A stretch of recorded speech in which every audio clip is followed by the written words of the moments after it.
Hello, sixth grade, and welcome to part 2 in our series on transitioning to middle school. We are actually outside today, and that's because my wife needed to use our home office. She is a physician assistant, and she works in the mental health field. And speaking of mental health, today we are talking about coping skills.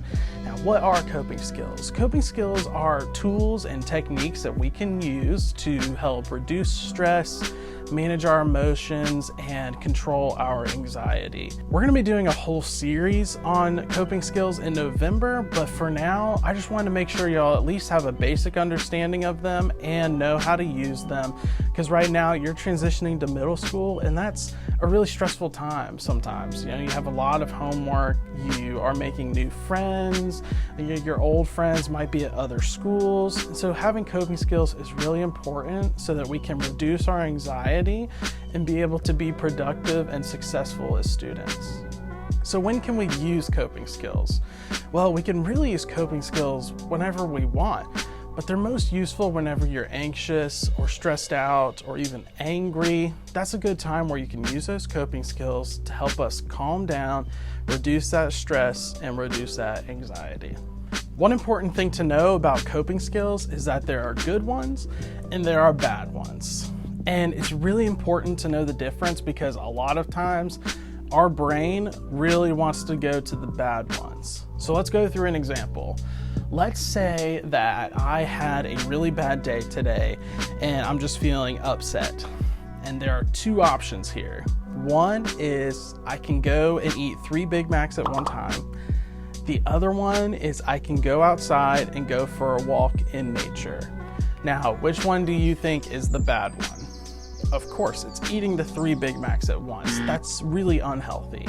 So the best thing that I could do in that situation is to go on a hike, go enjoy nature, and that's gonna help me calm down and put me in a better mood so I can have a better day.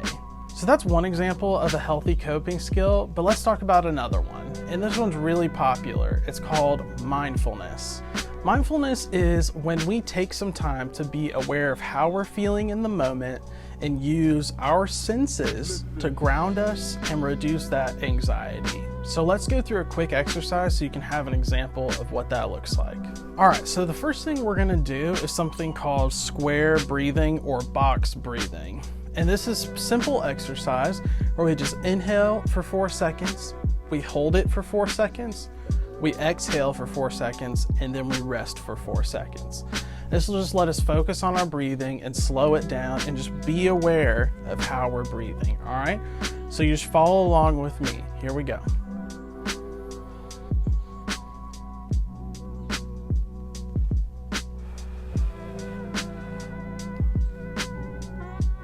Perfect, just like that. And already you might be able to feel yourself calming down. You might be able to feel a little bit sleepy, but it just kind of makes you aware of your breathing, how you're breathing, kind of slows that process down.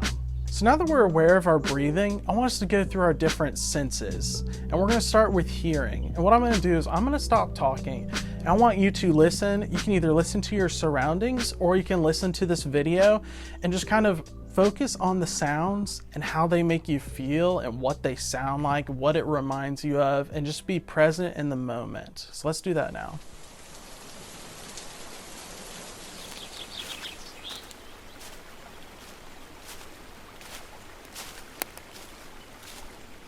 Awesome. All right, now that we've gone through hearing, let's go through our sight. I want you to look around, look at your surroundings, see what you see. Maybe you're looking at me.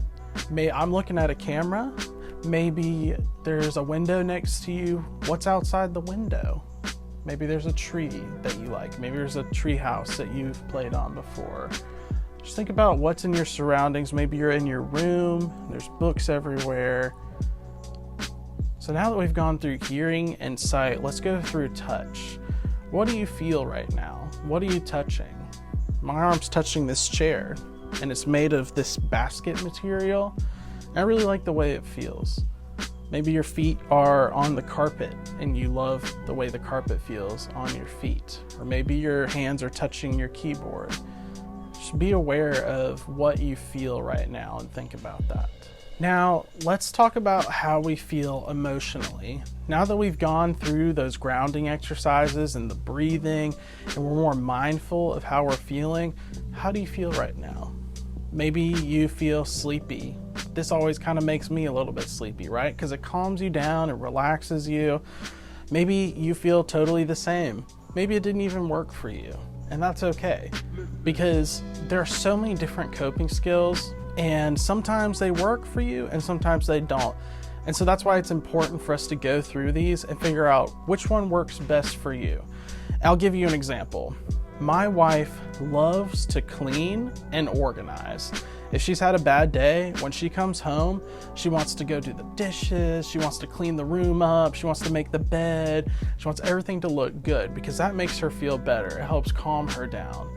For me, it's the opposite. If I come home and I have to do a bunch of cleaning, it kind of stresses me out a little bit, you know? I don't enjoy it like she does. But what I do enjoy is going outside, listening to the birds, going on a hike, being in the mountains. That is therapy to my soul. So that kind of shows you how everyone is different. And that's why we have what's called a coping toolbox. And the toolbox is where you put your coping skills that work for you, so that when you get angry, when you get upset, or if you're feeling anxious, we can reach into that toolbox and we can pull out the coping skills that we know work best for us. And what I'm going to do is I'm going to put a list of coping skills in our Google Classroom for you to look at.